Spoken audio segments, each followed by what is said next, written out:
Basically, drug discovery is nothing but finding a key that will open only one lock and close one lock and not touch the other lock.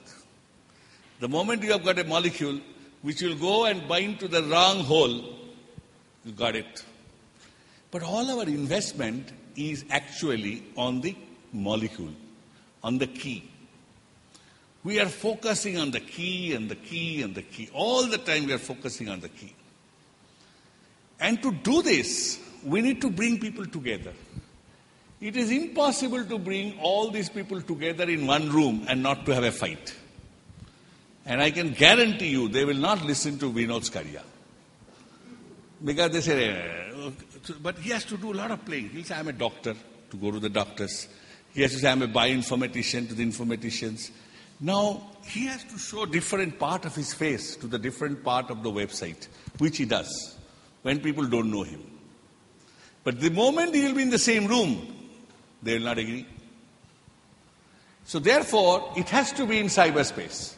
It is impossible to bring all these people together, which pharma company tried, but they can never get too many very brilliant people together. So they create divisions, subdivisions, and then spread all over the world, and eventually source information. Second is, the idea was, can we connect the computers to solve this problem of chemoinformatics? To design chemical molecule to eventually make it happen. My argument is, a computer is too slow a machine compared to the brain. Your PC is a hopelessly miserable machine compared to the brain of yours, which processes so many girlfriends' photographs simultaneously, right? As soon as you get a Facebook call, and all the events, comes back, right? Can computer do that? Impossible. We'll spend all his time to screen that. Theek bola na? So therefore, this brain is far more powerful. So can we connect the brain and the computer to create what we called? This you are all familiar with, very familiar. What is the problem in this two? There is an innovation, there is a process. Process driven, as I told you, we have 40, 50 companies who will do it very well. We have no problem. The left side is the problem. Left side so far has been focused on toxicity of the drug. That's what you are taught. I am saying, let's look at the toxicity of the target. Let us change the problem upside down. Let us follow what target will not be toxic and then try that target. Okay? So new target, new molecules, and known molecules for the new target. So I'll give you two chemical examples before I move on. Now there is a part of some discovery took place, this Debashish has done this, that part of the proteins are unstructured. Now the question came, nobody targets a protein which is region is unstructured because nobody can solve the crystal structure. People have no idea what is to do here. So idea is that if this protein folds into a structure, and if I can put something here to block it, then protein will not fold.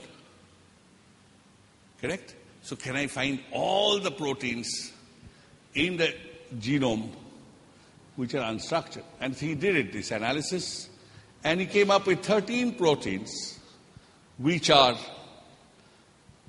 unstructured. Many, I just show you the next slide, then you will understand. So from 4,000 proteins of MTB, he got 222 unstructured protein. From unstructured protein, he got into essential protein. From essential protein, which has a similarity in PDB, then absence in human, then literature search, finally involved in pathways. So he came down with the 4 proteins pathways which gets involved. This knowledge is given to the open source. No experiment done so far. By the time this work is done, it is very interesting. If we look at the result of this work, it just turns out there is an FTZ, falls under this category. And that happened to be one of the AstraZeneca target. But is that? Sab computer mein ho raha hai. So idea was new. So therefore you have to subtract. So this is how you start getting newer targets, newer approach. Again, I am telling you to learn chemistry. You have to understand chemistry, how things happen. If this is a chemical molecule, its structure and shape is like this. Tell me where it can go and bind in biological system. Huh? Tell me the most favored where it can go and interact in the biological macromolecules. What type of molecules? Proteins. What about nucleic acid? DNA? RNA? No? You heard of a chemical molecule called cisplatin? Anti-cancer. How does it work? It binds to intercalate in between the DNA. How does it intercalate? Because the DNA is nothing but stack of base pairs. And if this one can go very nicely and go in between the two base pairs, it has a nice flat molecule. If it has a sufficient charge distribution, which will match with the base pair charge distribution, it can go in.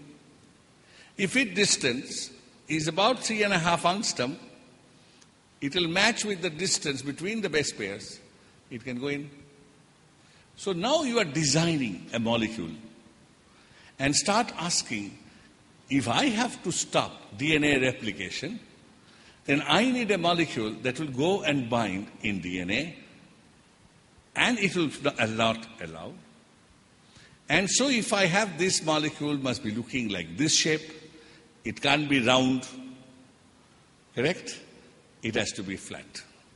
So the cheminformatics that you are learning is nothing but designing structure, shape and charge in such a way that it increases the specificity and selectivity of its target once you have decided what are the targets.